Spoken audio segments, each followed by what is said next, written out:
BJP দলৰ যিটো গুণ্ডাগিৰি হিমন্ত বিশ্ব শৰ্মাৰ যিটো মই বৰ ভাৱ অহংকাৰ শৰ্মাৰ বাপেকৰ ঘৰৰ পৰা পইচাটো দিছে বিপিএফে জিকিব নহয় কুকৰাঝাৰ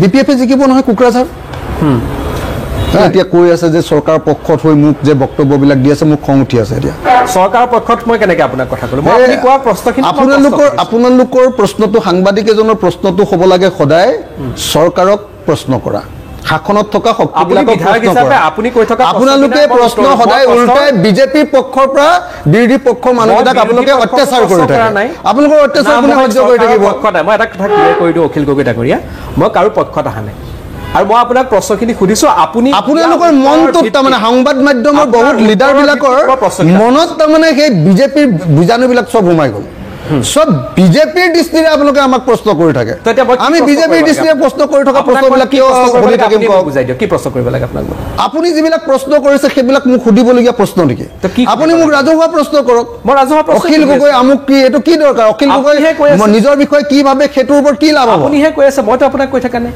আপুনি কৈ থকা বিষয়কেইটাতহে মই আপোনাক প্ৰশ্ন সুধিছো মই কৈ আছো বিজেপিৰ বিৰুদ্ধে মই কৈ আছো বিজেপিৰ বিৰুদ্ধে আপোনালোকৰ গোটেই মিডিয়াটো এনেকৈ হৈ গ'ল যে আপোনালোকে বিজেপিৰ পক্ষত সদায় প্ৰশ্ন সুধি থাকে ঠিক আছে আপুনি যি গোটেই মিডিয়াটোৱে অকল বিজেপিৰ পক্ষত সুধি থাকে প্ৰসংগলৈ আহিছো আৰু আজিকালি সেইকাৰণে আপোনালোকৰ মিডিয়াৰ কথা ভিত্তি কৰি কোনো মানুহে জনমত দলে আহিছো ঠিক আছে পাতাই নিদিয়ে আজিকালি মিডিয়াকে জনতাকটো দিছো মই তামুকটো দিছো মইহে দিছো যেন হিমন্ত বিশ্ব শৰ্মাৰ বাপেকৰ ঘৰৰ পৰা পইচাটো দিছে মুকটো দিছো মই তামুকটো দিছো মইহে দিছো যেন হিমন্ত বিশ্ব শৰ্মাৰ বাপেকৰ ঘৰৰ পৰা পইচাটো দিছে আপোনালোকে সকলোৱে জানে মই জেলত থকাৰ কাৰণে আৰু মোক গোটেই জীৱন জেলত ৰাখিবলৈ কৰা কুপ্ৰচেষ্টা ষড়যন্ত্ৰ ফুৰাবৰ কাৰণে মই নিৰ্বাচনলৈ আহিলোঁ আপোনালোকে সকলোৱে জানে এই কথাটো এতিয়া মোৰ লক্ষ্যটো কোনো মুখ্যমন্ত্ৰী হোৱা নহয় কোনো মন্ত্ৰী হোৱা নহয় আমাৰ লক্ষ্যটো ৰাইজৰ দলৰ আজিৰ দিনটোৰ লক্ষ্যটো হ'ল যে সাম্প্ৰদায়িক ফেচিবাদী শক্তি ৰাজ্যৰ মুখ্যমন্ত্ৰী আহিবলগীয়া হৈছে ইয়াতে প্ৰমাণ হয় কিমান ভয় খাইছে বিজেপি এনেদৰে এতিয়া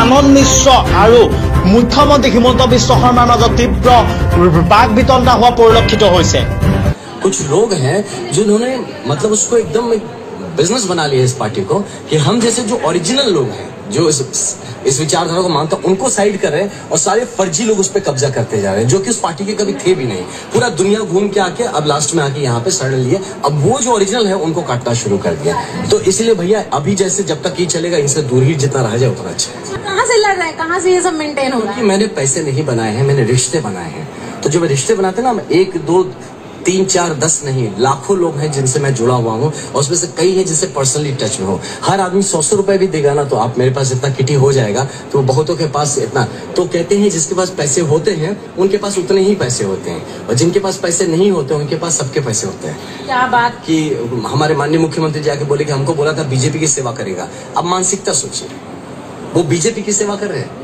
हम तो सोचे बीजेपी देश की सेवा कर रहा है और बीजेपी के लोग देश की सेवा करते हैं वो बोल रहे बीजेपी की सेवा करेगा मतलब बीजेपी क्या इतनी बीमार कोई बड़ी बीमार पड़ा है कि मुझे उसकी सेवा करनी है पीछे तो नहीं ना हटिएगा सर बताता हूँ एक राज्य के मुख्यमंत्री को बुलाना पड़ रहा है अगर मेरे लिए तो आप समझिए कि वोट काटते नहीं जब लोग हारने लगते हैं मैं बताता हूँ आपको देखिए जो भाजपा का वोट काटते हैं भाजपा रेस में नहीं है बक्सर में ये बात उनको अच्छे से समझ लेना चाहिए वो कहीं रेस में नहीं वो किसी तीसरे चौथे पांचवें पायदान पे मिलेंगे आपको भाजपा यहाँ बिल्कुल आपके कॉम्पिटिट नहीं भाजपा तो कहीं नहीं है मैं बताता हूँ भाजपा नहीं है अब उनको किसी ने बताया नहीं कि लड़का तो मिलता भी है लोगों से तो जय श्री राम बोलता है तो ये भी उनको कोई नहीं बताया अरे हम तो पूरी भगवाधारी है आप क्या आपके पास तो भगवा आपके कपड़े में देखिए ना भगवा भी नहीं मिलेगा हमें देखिए हम तो लगातार भगवा लगाया घूम रहे हैं तो हमसे ज्यादा कौन और सनातनी आपको मिलेगा हम तो प्योर सनातनी जनेऊधारी सनातनी आदमी राइजे बीजेपी दলৰ বিৰুদ্ধে এবাৰ নিৰ্বাচন খেলিছে বিজেপি দলৰ যিটো গুণ্ডাগিৰি হিমন্ত বিশ্ব শৰ্মাৰ যিটো মই বৰ ভাৱ অহংকাৰ গোটেই পৃথিৱীখন তেওঁই চলাই আছে অসমীয়া মানুহক তেওঁ নহলে জীয়াই নাথাকিলেহেঁতেন মই আমুকটো দিছো মই তামুকটো দিছো মইহে দিছো যেন হিমন্ত বিশ্ব শৰ্মাৰ বাপেকৰ ঘৰৰ পৰা পইচাটো দিছে 14 আগষ্ট 2005 ৰাতিপুৱাৰ সময় আছিল হিলিয়াছ ফ্লাইট নম্বৰ 522 সাইপ্ৰাছৰ লাৰ্নকা এয়াৰপৰ্টৰ পৰা গ্ৰীচৰ এথেন্স হৈ চেক ৰিপাব্লিকৰ পাৰাগুৱে অভিমুখে যাবলৈ একেবাৰে সাজু হৈ আছিল ৰাতিপুৱা প্ৰায় 9:07 বিমানখনে টেক অফ কৰে। সেই সময়ত বিমানখনত 115 জন যাত্ৰী আৰু 6 জন ক্ৰু মেম্বাৰ সহ মুঠ 121 জন লোক উপস্থিত আছিল আৰু বিমানখন উৰুৱাই আছিল 58 বৰ্ষীয় জাৰ্মান পাইলট হেন্স জৰ্গেন মাৰ্টিনে, যাৰ মুঠ 16,900 ঘণ্টা বিমান উৰুৱাৰ অভিজ্ঞতা আছিল আৰু তেওঁৰ সহযোগী পাইলট হিচাপে আছিল 51 বৰ্ষীয় পেম্পাছ চাৰালাম্বাছ আৰু তেওঁৰ মুঠ 7,549 ঘণ্টা বিমান উৰুৱাৰ অভিজ্ঞতা আছিল। আনহাতে ফ্লাইট এটেণ্ডেণ্টৰ মুখ্য দায়িত্বত আছিল এণ্ড্ৰিয়াছ প্ৰড্ৰমো নামৰ কৰ্মচাৰীজন। টেক অফ কৰাৰ 5 মিনিট পাছত অৰ্থাৎ 9:12 বিমানখন 12,040 ফুট উচ্চতালৈ গৈ পায়গৈ আৰু এই উচ্চতা পোৱাৰ পাছতেই হঠাৎ বিমানখনত এটা এলাৰ্ম বাজি উঠে। পৰীক্ষা নিৰীক্ষা কৰি গম পোৱা গ'ল যে সেয়া take off configuration warning alarm. সেই এলাৰ্ম দেখি দুয়োজন পাইলট আচৰিত হৈ পৰে, কাৰণ টেক অফ কনফিগাৰেশ্যন এলাৰ্ম তেতিয়াহে বাজে যেতিয়া বিমানখন গ্ৰাউণ্ডতে থাকে আৰু টেক অফৰ বাবে সাজু নহয়। তেনে ক্ষেত্ৰত 12,000 ফুট উচ্চতাত এই এলাৰ্ম বজাৰ অৰ্থ কি দুয়োজন পাইলটেই বুজি পোৱা নাছিল। পৰিস্থিতিৰ গম্ভীৰতাৰ উমান পাই তেওঁলোকে ATC অৰ্থাৎ এয়াৰ ট্ৰেফিক কণ্ট্ৰলক এই বিষয়ে অৱগত কৰা উচিত হ'ব বুলি বিবেচনা কৰে। লগে লগে তেওঁলোকে ATCক যোগাযোগ কৰে। ATCক তেওঁলোকে সকলো কথা বিৱৰি কৈ আছিলহে মাত্ৰ তেনেতে বিমানখনৰ ককপিটত থকা কেইবাটাও এলাৰ্ম একেলগে বাজি উঠে আৰু এই এলাৰ্মৰ শব্দত ATCৰ সৈতে তেওঁলোকৰ সংযোগ বিচ্ছিন্ন হৈ যায়। লগতে বিমানখনৰ মাষ্টাৰ কোশ্যন এলাৰ্মটো বাজি উঠে, যাৰ অৰ্থ আছিল যে বিমানখনৰ প্ৰায়বোৰ ছিষ্টেম একেলগে অভাৰহিট হৈ গৈছে।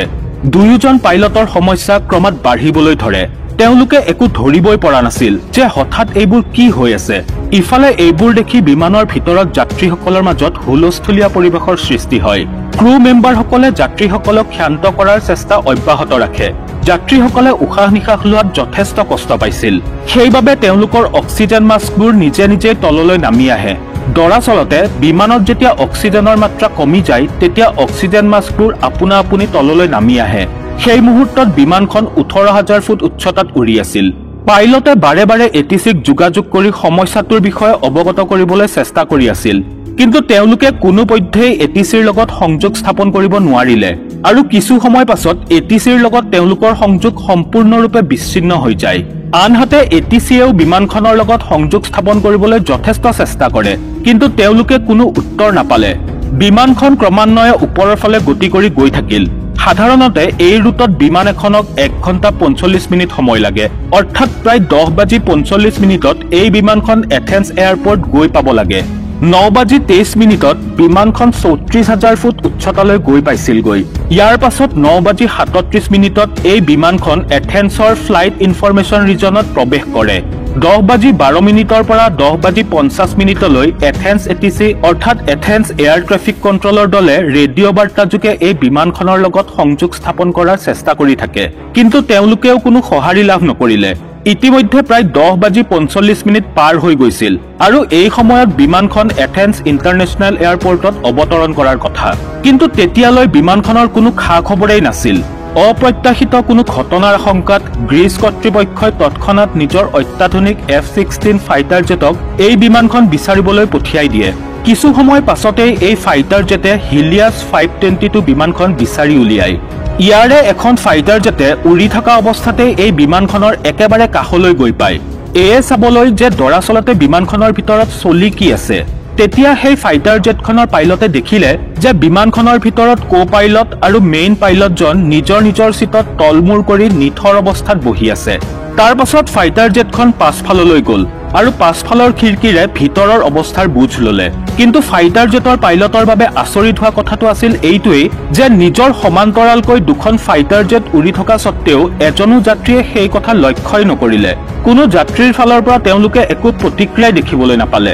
তেতিয়াই অৰ্থাৎ 11:49 ফাইটাৰ জেটৰ পাইলটে দেখিলে যে এজন ব্যক্তি বিমানখনৰ কেবিনৰ পৰা ককপিটৰ দিশে আগুৱাই গৈ আছে। কেই মুহূৰ্তমানৰ পাছতেই লোকজনক বিমানখনৰ পাইলটৰ চিটত বহি থকা দেখা পোৱা গ'ল। ককপিটত বহি থকা এই লোকজনক দেখি ফাইটাৰ জেটৰ পাইলটে ইংগিতৰ জৰিয়তে পৰিস্থিতিৰ বিষয়ে জানিব বিচাৰিলে। সেই ব্যক্তিজনেও ফাইটাৰ জেটৰ পাইলটজনক ইংগিতেৰে কিবা ক'ব বিচাৰিছিল, কিন্তু তেওঁ একো ক'বই নোৱাৰিলে। তেতিয়া প্ৰায় 1 মিনিটমান পাছত 11:50 বিমানখনৰ বাওঁফালৰ ইঞ্জিনটো বিকল হৈ পৰে আৰু বিমানখন বাওঁফালে হালি তীব্ৰ গতিত তললৈ পৰিবলৈ ধৰে। পাইলট সিটত বহি থকা সেই ব্যক্তিজনে বিমানখন নিয়ন্ত্ৰণ কৰাৰ যথেষ্ট চেষ্টা কৰিছিল যদিও তেওঁ নিয়ন্ত্ৰণ কৰিব নোৱাৰিলে। ঠিক 12 বজাত বিমানখনৰ সোঁফালৰ ইঞ্জিনটো বিকল হৈ পৰে। বিমানখন এতিয়া সম্পূৰ্ণৰূপে নিয়ন্ত্ৰণহীন হৈ পৰিছিল। দুৰ্ভাগ্যবশতঃ 12:04 বিমানখন এথেন্সৰ পৰা প্ৰায় 40 কিলোমিটাৰ দূৰৈত গ্ৰামাটিকৰ পাহাৰত গৈ ক্ৰেছ হৈ যায় আৰু ক্ৰু মেম্বাৰ সহ বিমানখনত থকা 121 জন লোকৰ আটাইকেইজনৰে কৰুণ মৃত্যু ঘটে।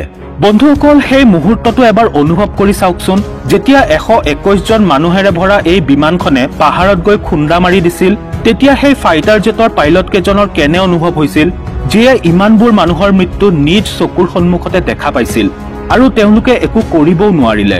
ইয়াৰ পাছত গ্ৰীচত 522 বিমানখন ক্ৰেছ হোৱাৰ খবৰটো চাৰিওফালে জুইৰ দৰে বিয়পি পৰে। শীঘ্ৰেই উদ্ধাৰ অভিযান আৰম্ভ কৰা হয়। 121 জন যাত্ৰীৰ আটাইৰে মৃতদেহ এটা এটাকৈ উলিয়াই অনা হয়। কিন্তু যেতিয়া ঘটনাটোত মৃত্যু হোৱা কেইজনমান লোকৰ মৃতদেহ পৰীক্ষা কৰা হয়, তেতিয়া আচৰিত কৰি দিয়া কথা এটা পোহৰলৈ আহে। দৰাচলতে বিমানখনত থকা বেছিভাগ লোক আৰু পাইলটৰ বিমানখন ক্ৰেছ হোৱাৰ পূৰ্বেই মৃত্যু ঘটিছিল। এতিয়া এইখিনিতে আটাইতকৈ ডাঙৰ প্ৰশ্নটো হৈছে এইটোৱেই যে পাইলটৰ যদি বিমানখন ক্ৰেছ হোৱাৰ পূৰ্বেই মৃত্যু হৈছিল, তেনেহলে প্ৰায় 2 ঘণ্টা সময় বিমানখনৰ কণ্ট্ৰল কাৰ হাতত আছিল? বন্ধুসকল, আমি ভিডিঅ'টোৰ আৰম্ভণিতে এজন ব্যক্তিৰ কথা উল্লেখ কৰিছিলো, ফ্লাইট এটেণ্ডেণ্ট এণ্ড্ৰিয়াছ প্ৰড্ৰমো।